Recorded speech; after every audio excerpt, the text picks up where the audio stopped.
Wanna whoa, whoa, fetch.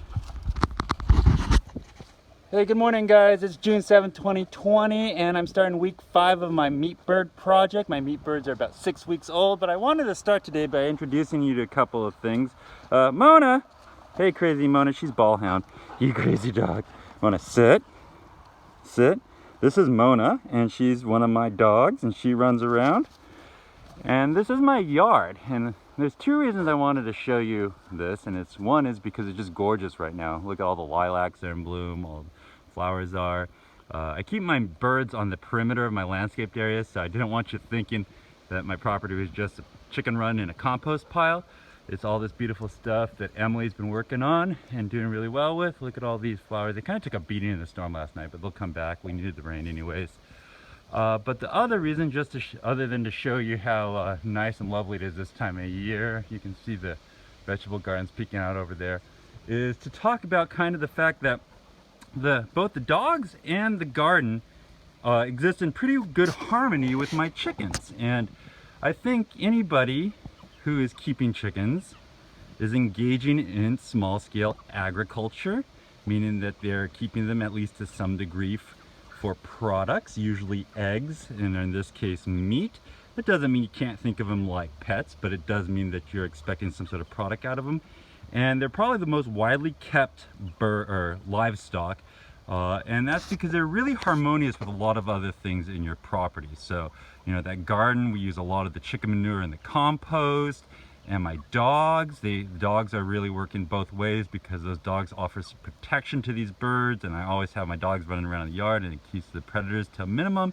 And you know, the flip side to that is that my dogs actually eat quite a bit of raw chicken once we butcher them. So they get all the offals, the organ meat, and then like the chicken neck, the chicken feet, they eat all of that. And so it's this kind of transactional thing on a farm property where you are trying to get all these little different projects to work in harmony, you know. And so even for me and the chickens, it's kind of about harmony in that I am taking very good care of these birds.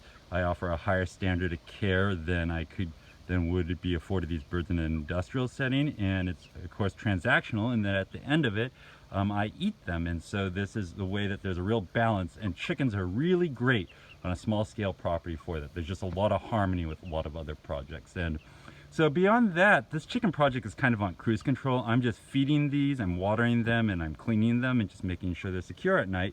And the red birds are about halfway through going, and these white birds are like, you could butcher them now, but they're probably another week to 2 weeks away from butchering. But one thing I wanted to talk about other than just the nuts and bolts of these birds is kind of bird behavior that you start to see when you're raising larger numbers of birds. And that is that they tend to flock together by color generally, and you'll start to see these birds are a little stirred up because I was just in there, but usually if you come out, the white birds will be together and the red birds will be together. And the way it was actually explained to me is it's because chickens only have an ability to keep track of a certain number of individual birds in their social order. And so, you know, that's about 15 to 20, and if you have less than that, they won't really flock out separately. But if you have more than that, they will start to create subflocks, and they usually do it by superficial means because they cannot keep track of more than 15 to 20 birds. So they'll just start flocking together by color. So if you had like light birds and dark birds, the light birds will go together and the dark birds will go together. But if you had like red birds, black birds, and white birds, you had more of them, they'll start to flock together into 3 subflocks. And it's just because they can't keep track of the social order in a larger flock, and so they need to flock together based on superficial means that don't really have any bearings on how well they would actually work well together. And not to get too political, but it is June 7th, and on top of the COVID things, for the last about 2 weeks, our nation has been kind of torn apart based on superficial colors.